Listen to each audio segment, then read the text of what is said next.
Dans l'assemblée des saints, assoiffé je me tiens, que ton onction descende sur moi.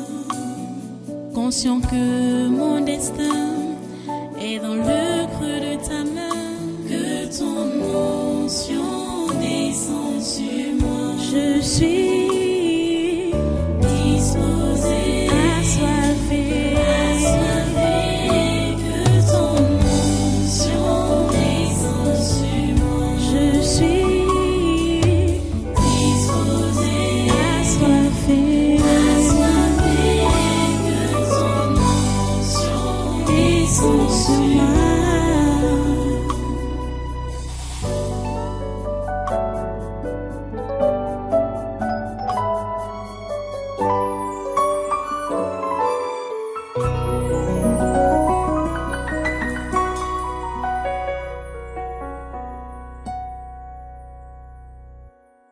Alléluia. Voilà, tu restes debout, hein? Tu restes debout. Nous allons maintenant prendre notre Bible et prends ta Bible. Nous allons prendre, je dirais, le premier texte. Parce qu'aujourd'hui, là, je vais vous donner beaucoup de textes, beaucoup de passages à lire, que vous irez lire à la maison. Peut-être il faut, comme vous avez des trucs pour prendre des notes. Quand je vais lire le premier passage, vous allez vous asseoir et puis je vais vous donner le reste des passages que vous irez lire à la maison, si on n'arrive pas à tout lire maintenant. Ok, le premier passage, c'est Matthieu chapitre 8, versets 14 à 17.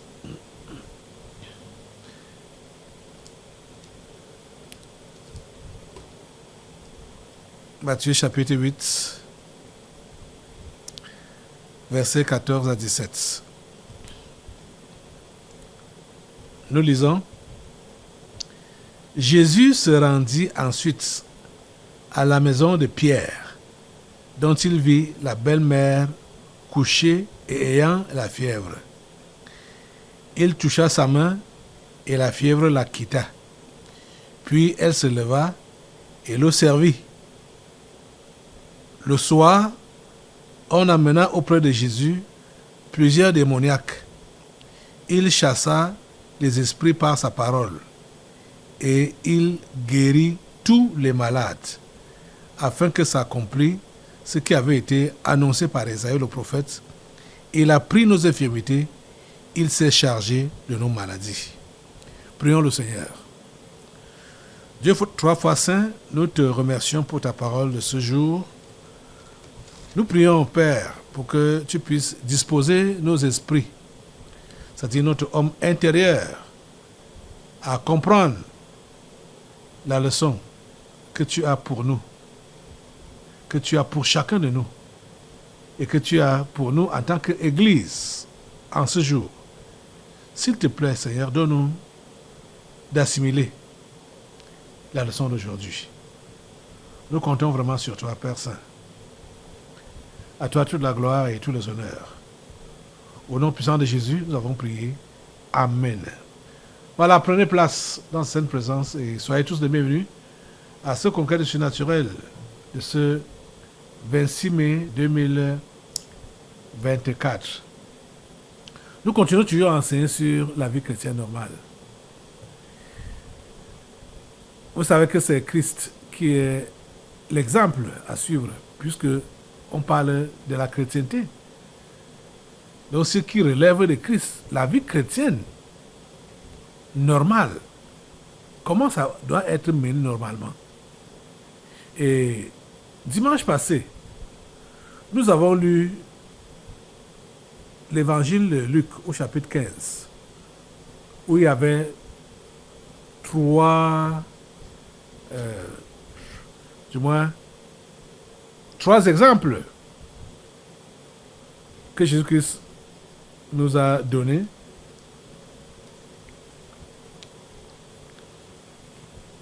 Puisque Jésus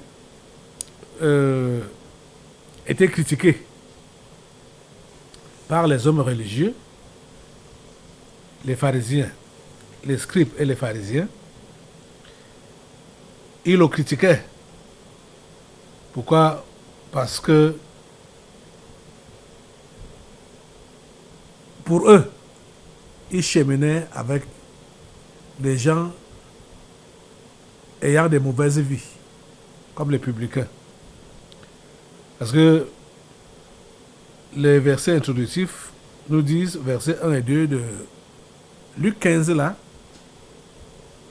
dit que tous les publicains et les gens de mauvaise vie s'approchaient de Jésus pour l'entendre. Mais les pharisiens et les scribes n'ont pas cherché à savoir quel était le motif qui attirait les publicains et les gens de mauvaise vie auprès de Jésus. Et ils ont rapidement conclu que certainement Jésus mène aussi une vie sale. C'est la raison pour laquelle ils cheminent avec de pareilles personnes. C'est comme ça qu'ils ont classé Jésus, directement. Et Jésus a commencé donc à leur donner des paraboles. Leur donner des images. Donc, et ce chapitre-là parle de 3 paraboles. 3 paraboles que Jésus leur a données.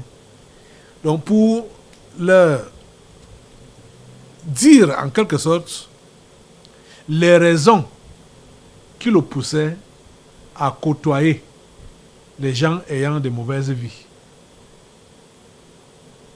Et c'est là qu'on a compris que Jésus pouvait aller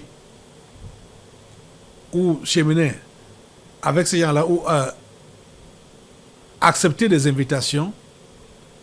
Ce n'était pas pour aller se gaver de vin et de nourriture, mais c'était dans le but de pouvoir ramener ces gens-là à la raison, de les changer, de les évangéliser.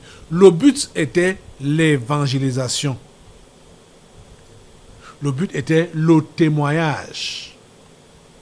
Parce que, comme lui-même le dit, que ce sont les malades qui ont besoin du médecin. C'est des gens qui ont des mauvaises vies, qui ont besoin donc de quelqu'un qui a une bonne vie, un bon témoignage pour les évangéliser et les transformer. Ok. Et nous avons continué avec les délivrances prophétiques où il y a donc eu un esprit qui est monté en surface,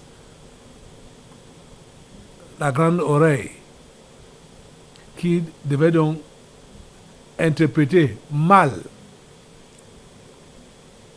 le fait que Jésus, c'est-à-dire donner à d'autres de comprendre que bon, ils peuvent donc accepter les invitations au deuil, les invitations vulgaires là, des choses qu'on a interdites ici. Mais j'ai dit que je vais vous donner des passages, vous donner des exemples. Parce que Jésus n'a jamais été léger dans son comportement. C'est ça que vous devez comprendre. Jésus n'a jamais été léger dans son comportement. Et tout ce que Jésus-Christ faisait, ça avait un but divin. Ça avait un but divin.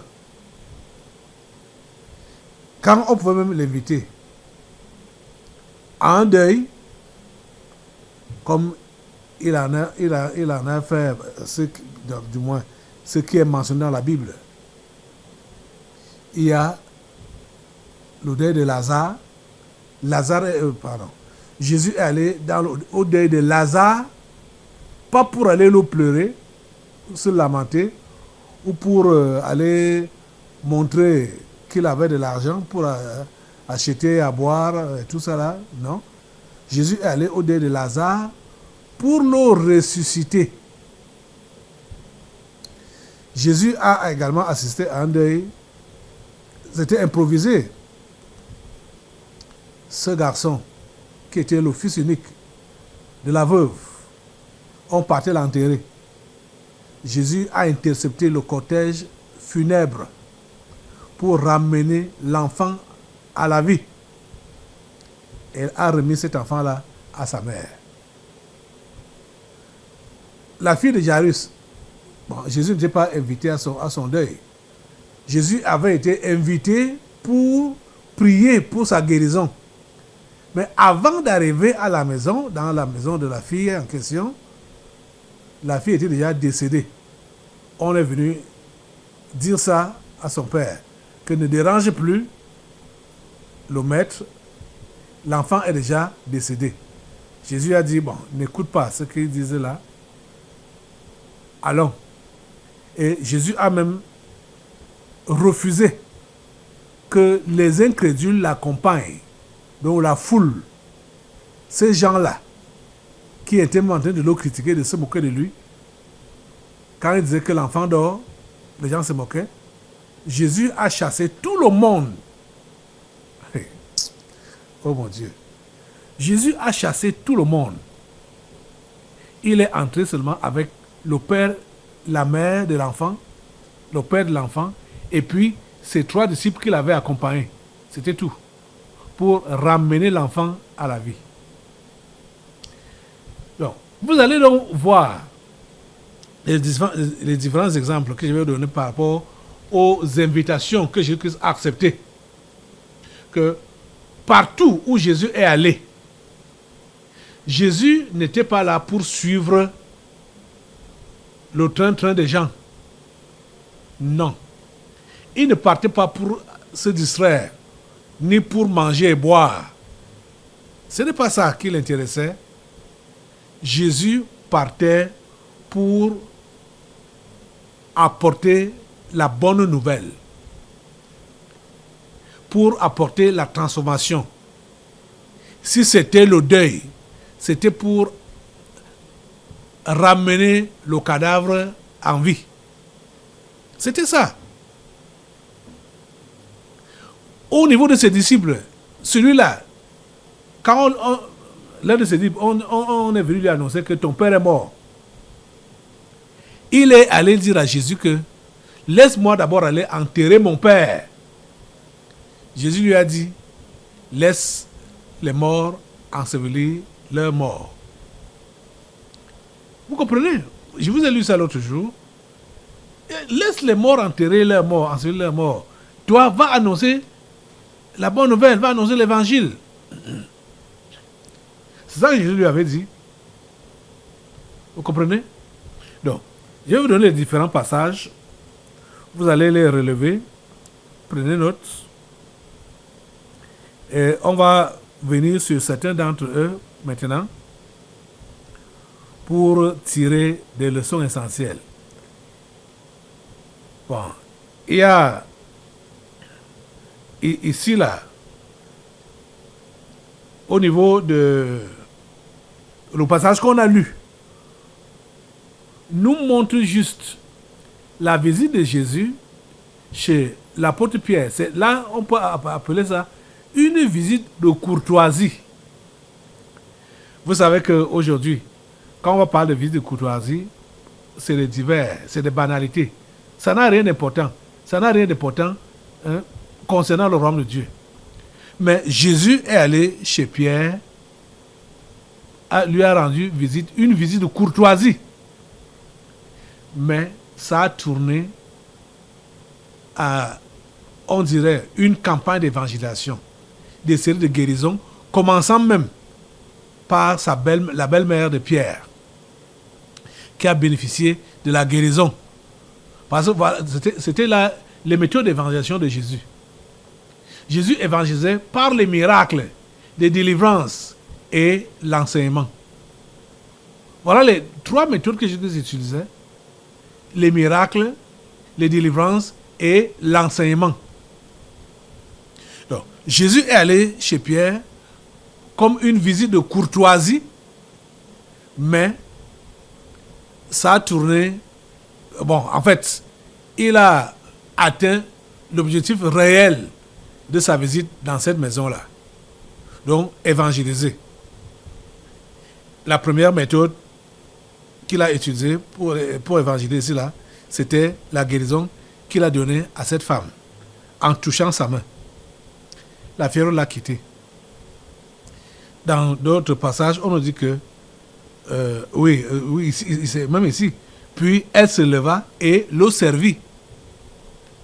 Là, directement, elle a été rétablie directement là. Dès que Jésus a touché sa main, la fièvre l'a quitté.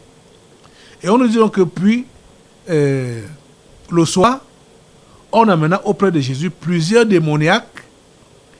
Il chassa les démons, il chassa les esprits par sa parole. Et il guérit tous les malades, afin que s'accomplisse ce qui avait été annoncé par Isaïe le prophète. Il a pris nos infirmités, il s'est chargé de nos maladies. Regardez, la visite de courtoisie s'est transformée en un service de guérison et de délivrance. Vous voyez? Directement. Jésus ne perdait pas le temps. Nous devons imiter cet homme-là. Et il nous a demandé de l'imiter. La vie chrétienne normale demande que tout ce que nous faisons puisse viser à faire avancer le royaume de Dieu. Tout ce que nous faisons, tout ce que nous pensons, tout ce que nous posons comme acte, ça doit viser à faire avancer le royaume de Dieu. C'est ça la vie chrétienne normale. Regardez, la visite de courtoisie seulement chez Pierre, c'est devenu un service de guérison et de délivrance. Comme ce qu'on fait ici, délivrance prophétique. À chaque service, il y a les délivrances prophétiques. Donc pour la libération des individus, des nations et du monde. Ok. Je vais vous donner les autres passages et je vais revenir donc sur les passages que j'ai retenus pour que nous puissions retirer, ou du moins tirer les leçons concrètes. Bon, il y a Matthieu 9,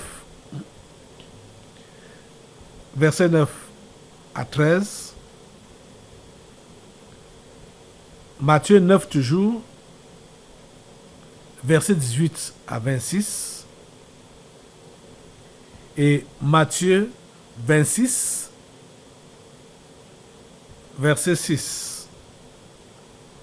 Bon, je préfère vous donner livre après livre pour que vous ne soyez pas embrouillés. Maintenant, Marc chapitre 5, verset 22 à 43.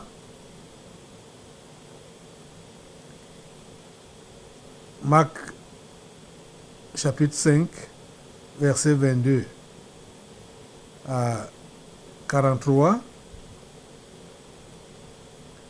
Bon, il y a d'autres scènes qui se répètent dans certaines scènes qui se répètent dans d'autres évangiles, dans plusieurs évangiles. Je n'ai pas pris tout ça là. Ok. Maintenant, Luc chapitre 10, verset 38 à 42. Luc 10, 38 à 42. Luc 11, 37 à 54. Luc 11, 37 à 54. Mais il y a un autre passage là qui est dans Matthieu et dans Luc. Je vais mentionner l'autre passage là parce que les commentaires, ce qui est dit là-bas est intéressant. Donc Luc 5, 27 à 32. Je vais revenir sur ça.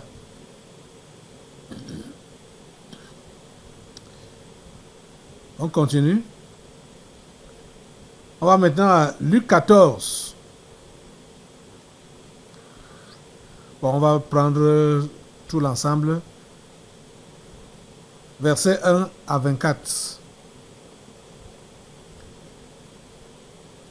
Je voulais sectionner, mais bon, ça va. Vous allez lire ça hein, quand vous allez rentrer.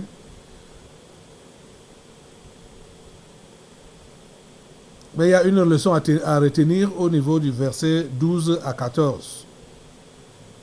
Luc 14 là. Je vais revenir sur ça. Il y a maintenant Luc 19, verset 1 à 10. Luc 19, verset 1 à 10.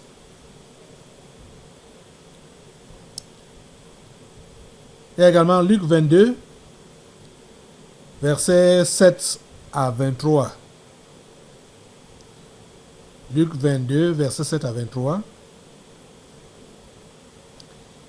Et Jean 2, verset 1 à 12. Jean 2, verset 1 à 12. Voilà les différents passages. Ce n'est pas exhaustif, hein. J'ai déjà dit ça. Donc, mais vous allez quand même déjà lire ceci pour essayer de comprendre que à chaque fois que Jésus répondait à une invitation, que ce soit pour le deuil, que ce soit pour le mariage, que ce soit que ce soit pour un buffet,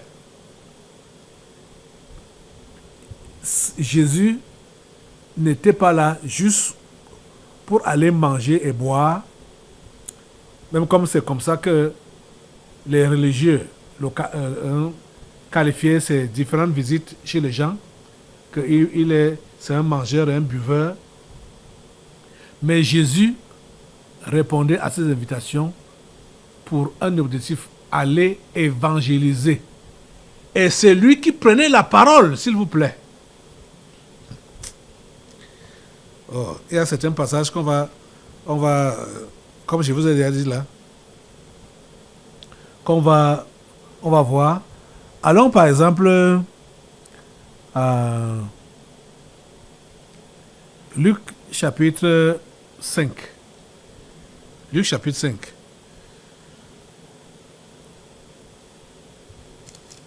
Luc chapitre 5, verset 27 à 32.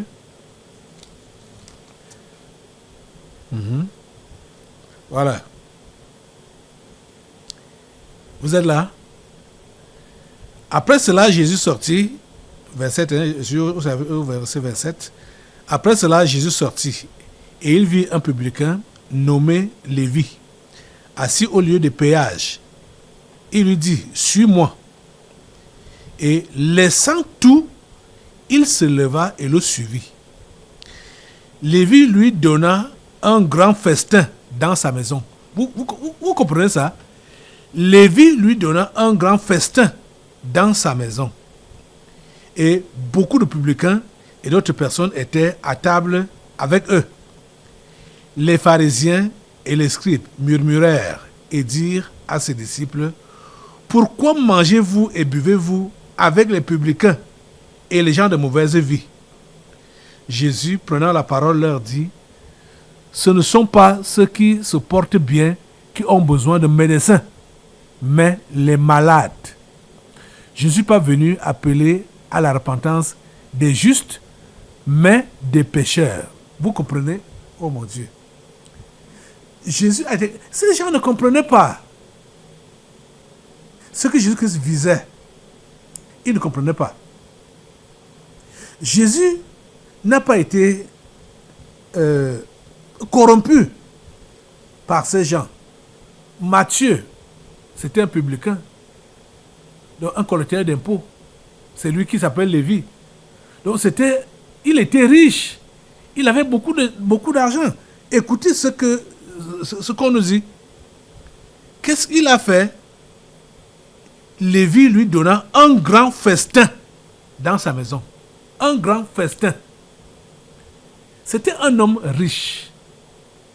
Lévi ou Matthieu.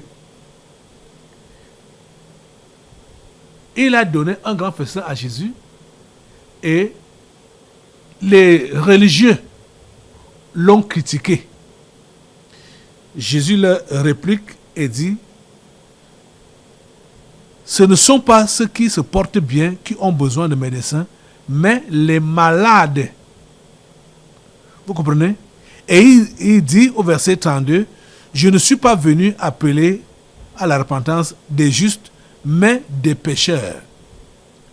Jésus accostait les pécheurs pour les évangéliser. Il mangeait avec eux, c'était pour les évangéliser, pour les transformer. Voilà, c'est ce Matthieu-là qui a écrit l'évangile de Matthieu. Hein? Il était parmi les 12 apôtres. Lévi, dont on parle ici, là. Et vous voyez qu'il a tout abandonné. Quand Jésus l'a appelé, il a tout abandonné, il a tout délaissé.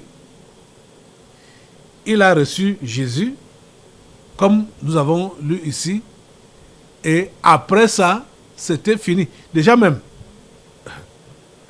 on nous dit, quand Jésus lui dit, suis-moi, verset 28 dit que, laissant tout, il se leva et le suivit. Voilà ce que Matthieu a fait. Donc, c'est quelqu'un qui avait le cœur pour Dieu.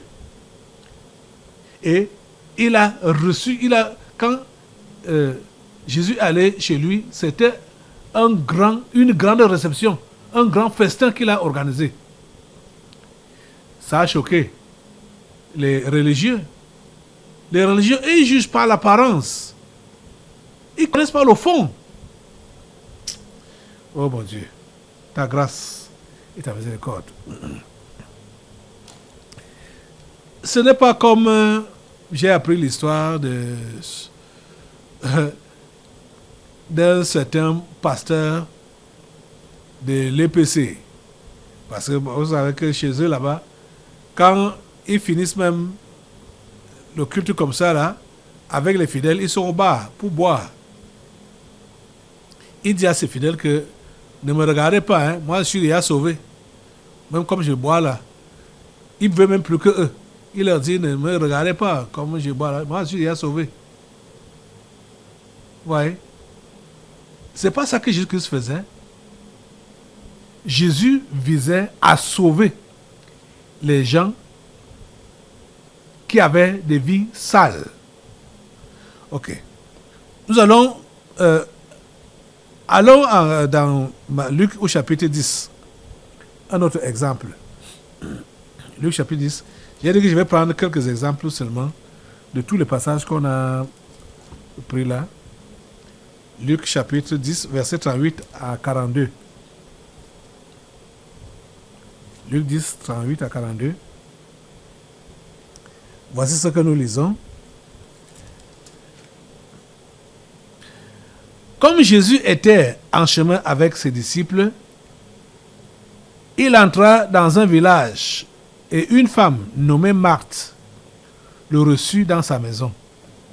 Elle avait une sœur nommée Marie qui, s'étant assise au pied du Seigneur, écoutait sa parole. Marthe, occupée à divers soins domestiques, survint et dit, « Seigneur, cela ne te fait-il rien que ma sœur me laisse seule pour servir? Dis-lui donc de m'aider. » Le Seigneur lui répondit, « Marthe, Marthe, tu t'inquiètes et tu t'agites pour beaucoup de choses. Une seule chose est nécessaire.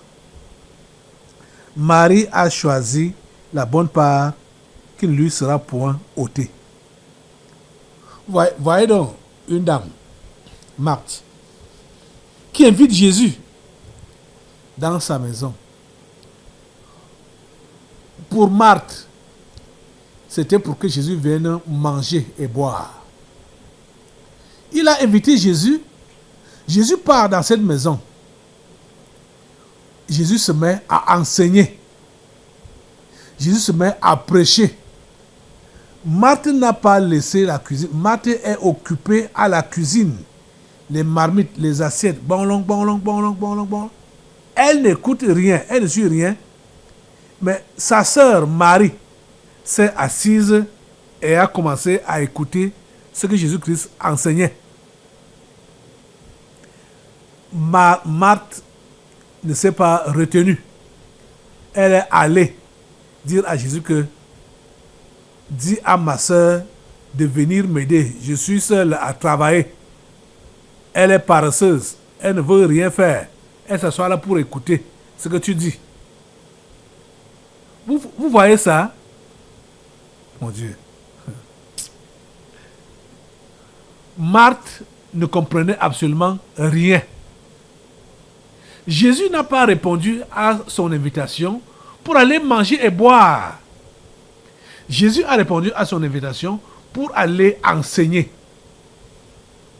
Et c'est ça que sa sœur Marie avait compris.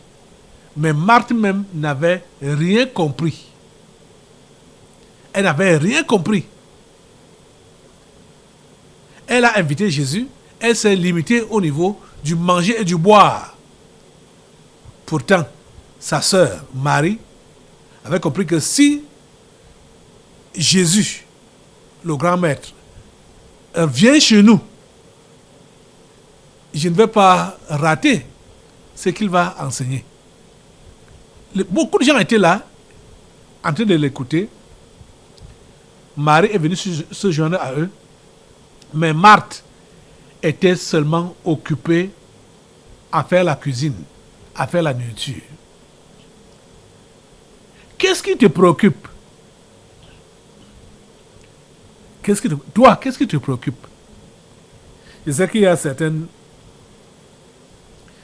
femmes qui ont l'attitude de Martin. Quand celle-là dit qu'elle va...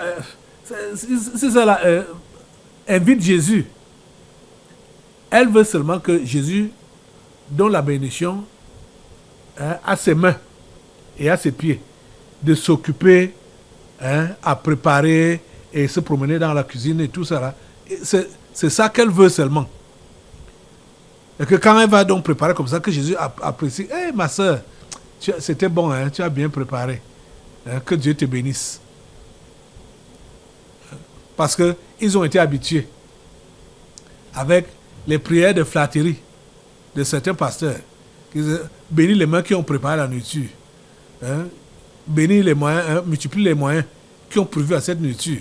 Parce que c'est comme ça que quand ils voient une bonne nourriture, ils sentent une bonne odeur là, ils vont commencer à prononcer de soi-disant bénédictions sur les pourvoyeurs de cette nourriture-là. Jésus n'a pas fait des choses comme ça. Jésus enseignait, il enseignait, et la sœur de Marthe, Marie, ne s'est même pas occupée de la cuisine, ni du service. Elle écoutait la parole. Parce que c'est pour ça que Jésus-Christ est venu sur la terre. C'est pour cela que Jésus était entré dans cette maison pour aller donner la parole de Dieu et non pour aller manger. Vous comprenez ça?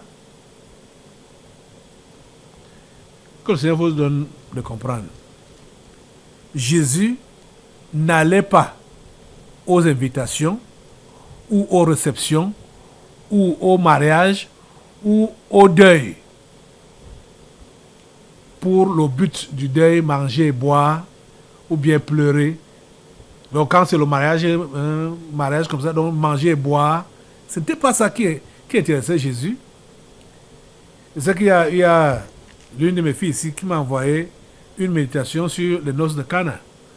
De plusieurs pages, hein. Je crois que 5 pages comme ça. 4 ou 5 pages comme ça. Pour relever les motifs spirituels qui ont entouré ce miracle-là. L'eau qui a été changée en vin. Ok, on va continuer avec d'autres exemples. Allons maintenant dans Luc au chapitre 11. Luc chapitre 11.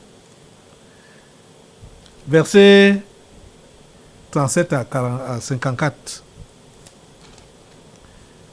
Luc 11, 37 à 54. Voilà. Ici alors, c'est grave. L'exemple qu'on va prendre là. Verset 37, Luc 11. Pendant que Jésus parlait, un pharisien le pria de dîner chez lui. Il entra et se mit à table. Le pharisien vit avec étonnement qu'il ne s'était pas lavé avant le repas. Mais le Seigneur lui dit, « Vous, pharisiens, vous nettoyez le dehors de la coupe et du plat, et à l'intérieur, vous êtes pleins de rapines et de méchanceté. Insensé. » Oui. Okay. Quelqu'un t'invite. Ok. Quelqu'un t'invite à dîner, tu commences à l'appeler insensé devant les autres invités, devant tout le monde. Mais c'est terrible. Jésus était direct. Il dit insensé. Celui qui a fait le dehors, n'a-t-il pas fait aussi le dedans? Donnez plutôt en aumône ce qui est dedans. Et voici, toutes choses seront pures pour vous.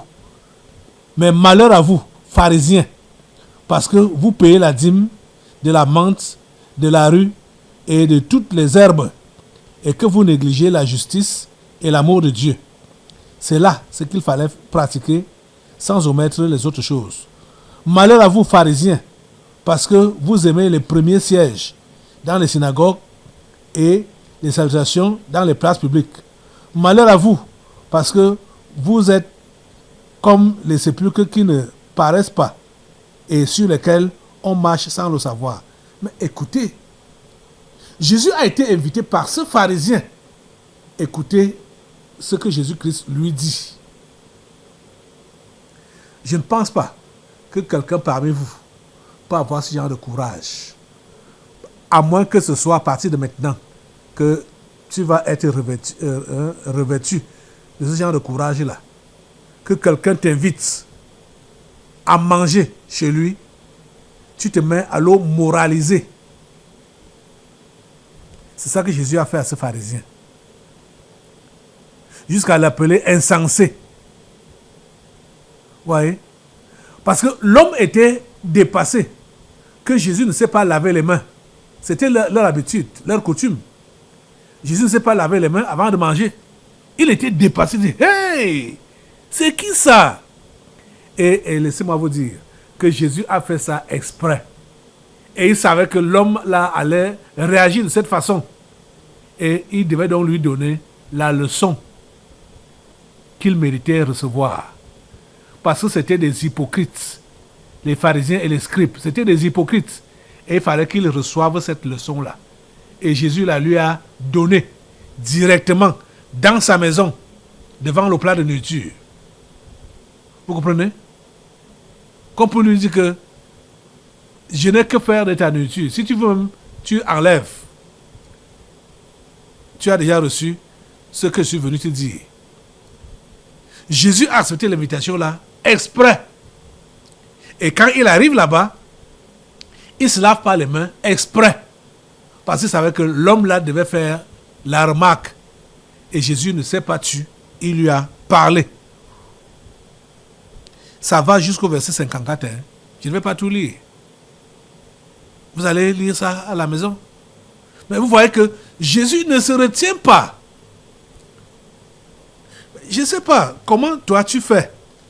Ben, je sais que jusqu'à présent, quand tu as été invité quelque part, tu es seulement pressé que le repas finisse pour que tu remercies, pour remercier la personne, montrer que tu es poli, que tu es gentil. Oh, merci, merci ma soeur. Vraiment, c'était bien fait. Hein? Merci. C'est tout. C'est tout, hein? Jésus ne répondait pas aux invitations pour aller remercier, pour aller apprécier la cuisson, pour aller apprécier les boissons. C'était pas ça. Jésus partait là-bas pour aller proclamer l'évangile. Oh mon Dieu. Seigneur, tu es bon, hein? Tu es merveilleux. Allons dans Luc au chapitre 14 également. Luc chapitre 14. Je vous ai déjà donné le passage du verset 1 jusqu'au verset 24. Mais la leçon, on va tirer ça juste du verset 12 au verset 14. Je crois que c'est par là même qu'on va arrêter pour aujourd'hui. Luc 14. Luc 14, verset 12 à 14. Oui. Vous êtes déjà là? Ok. On lit au niveau de la leçon. Il dit aussi à celui qui l'avait invité. Peut-être il faut que... C'est le temps, hein, c'est le temps qui dérange. Vous allez lire. Hein. Jésus a été invité également, comme on a lu, on a lu dans les autres passages. Ici, la leçon a tiré. Il dit aussi à celui qui l'avait invité, lorsque tu donnes à dîner ou à souper, n'invite pas tes amis, ni tes frères, ni tes parents, ni des voisins riches, de peur qu'ils ne t'invitent à leur tour et qu'on ne te rende l'appareil. Mais lorsque tu donnes un festin, invite les pauvres, des estropiés, des boiteux, des aveugles, et tu seras heureux de ceux qui ne peuvent pas te rendre l'appareil, car elle te sera rendue à la résurrection des justes. Vous voyez, ici, quand Jésus avait été invité par celui-ci, il a remarqué que les autres conviés choisissaient les premières places. C'est à eux qu'il s'est d'abord adressé pour leur dire que quand on vous invite quelque part, ne prenez pas la première place. Parce que celui qui vous a invité peut vous dire, pardon, quittez là, allez derrière. Parce qu'il y a quelqu'un d'important, plus important que toi. Après avoir parlé à ses conviés, il parle donc maintenant à celui qui l'avait invité. Que lorsque tu donnes à dîner ou à souper, n'invite pas tes amis, ni tes frères, ni tes parents, ni tes voisins riches, de peur qu'ils ne t'invitent à leur tour et qu'on te rende l'appareil. Vous voyez, les amis, j'aimerais que nous puissions vraiment retenir cette leçon. Vous avez souvent eu à organiser des fêtes.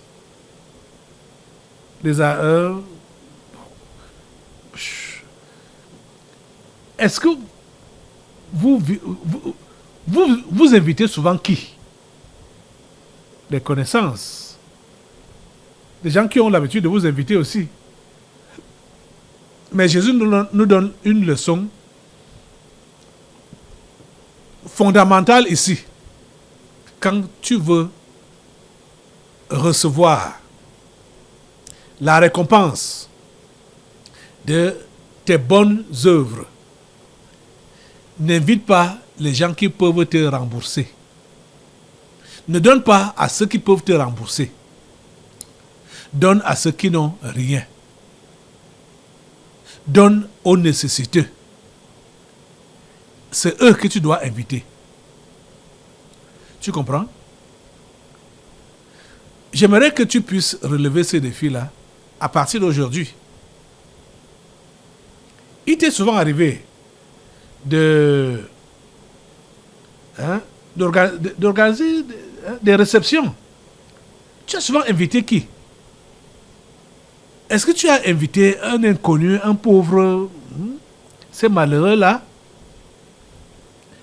Réfléchis-y. Et à partir d'aujourd'hui, quand tu auras encore une occasion, réfléchis bien qui tu vas inviter. Tu as compris? Que le Seigneur nous aide. Que le Seigneur t'aide.